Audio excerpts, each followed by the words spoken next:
Nous vous souhaitons la bienvenue à votre séminaire vidéo. Étant donné que les directives peuvent être indigestes et ennuyeuses et que nous voulons que tout soit clair, nous vous proposons les informations les plus importantes en images animées. La présente directive s'applique à l'inspection de réception des surfaces de refroidissement des locaux. La détermination de la puissance frigorifique ne fait pas l'objet de ces directives. Les surfaces de refroidissement peuvent également être utilisées pour le chauffage. L'inspection de réception des surfaces de refroidissement des locaux doit démontrer que les différentes surfaces ou zones de surface sont traversées de manière uniforme et que le système est globalement fonctionnel. Les surfaces de refroidissement des locaux, au sens de la présente directive, sont des surfaces, plafonds, murs, sols, délimitant le local à conditionner, qui peuvent être utilisées pour un refroidissement ciblé.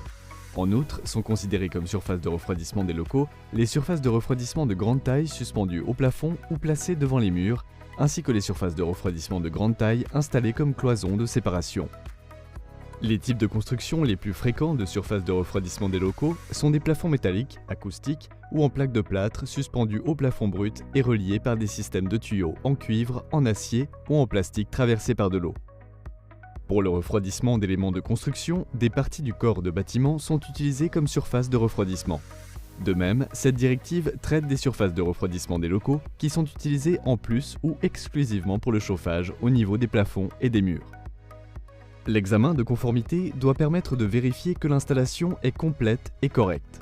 Il convient notamment de vérifier les matériaux, le matériau des tubes, les dimensions des tubes, la distance de pose, la fixation et liaison de la structure du plafond et des éléments de refroidissement, les surfaces actives et autres que vous pouvez consulter dans la directive chapitre 5. La condition préalable à un test de fonctionnalité est que l'installation soit opérationnelle. Les travaux suivants doivent être achevés avant le début du test de fonctionnalité. Test d'étanchéité, réglage des débits des fluides de refroidissement selon la VOB, assurer le bon fonctionnement du dispositif de régulation et de l'hydraulique, test de fonctionnement de l'ensemble du système, spécification de la différence de température entre l'air ambiant et la température moyenne du fluide de refroidissement égale ou supérieure à 6 Kelvin. Si les surfaces de refroidissement des locaux sont également ou exclusivement utilisées pour le chauffage, l'inspection de réception doit être effectuée avec les modifications suivantes. Valeur par défaut pour la différence de température entre la température de l'air ambiant et la température moyenne du fluide de chauffage égale ou supérieure à 6 Kelvin. S'assurer du bon fonctionnement du dispositif de commutation. L'inspection de réception doit être documentée par un procès-verbal. Un exemple de protocole est décrit à l'annexe A.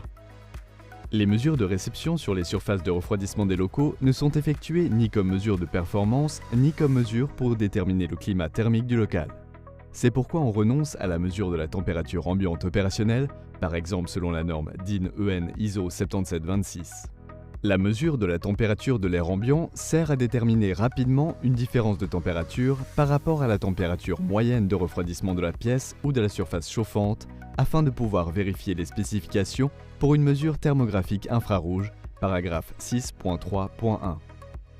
La température de l'air ambiant est mesurée par un instrument de mesure à réaction rapide. Dans ce cas, la précision de l'instrument de mesure doit être d'au moins 0,5 Kelvin. Pour mesurer la température de l'air ambiant, on peut utiliser des appareils de mesure à thermocouple et des thermomètres à résistance. Et pour la température du fluide de refroidissement, on peut également utiliser des thermomètres infrarouges. Les températures d'entrée et de sortie du fluide de refroidissement doivent être mesurées à un endroit central. Les lieux de mesure doivent être inscrits dans les plans d'exécution. Pour les systèmes de tuyauterie en plastique, la mesure doit être effectuée sur un raccord métallique.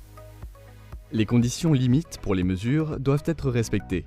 La différence de température entre la température de l'air ambiant et la température moyenne du fluide de refroidissement doit être d'au moins 6 Kelvin.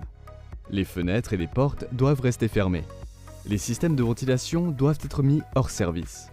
D'autres spécifications peuvent être consultées dans la directive sous la section 6.3. Les thermomètres infrarouges utilisés doivent correspondre à l'état actuel de la technique et comprendre au moins une plage de mesure de température de moins 20 degrés à 100 degrés Celsius. Vous trouverez en annexe A un modèle de procès-verbal de réception pour les surfaces de refroidissement des locaux, le contrôle de conformité et le contrôle fonctionnel. Le procès-verbal de réception se compose de 3 parties. L'annexe B contient un exemple pratique de protocole de réception pour une entreprise de réfrigération. La directive contient des informations plus détaillées sur toutes les parties de cette vidéo. Si vous avez d'autres questions, vous pouvez vous adresser au groupe de travail de la directive. Nous vous souhaitons beaucoup de succès dans la réalisation de vos projets.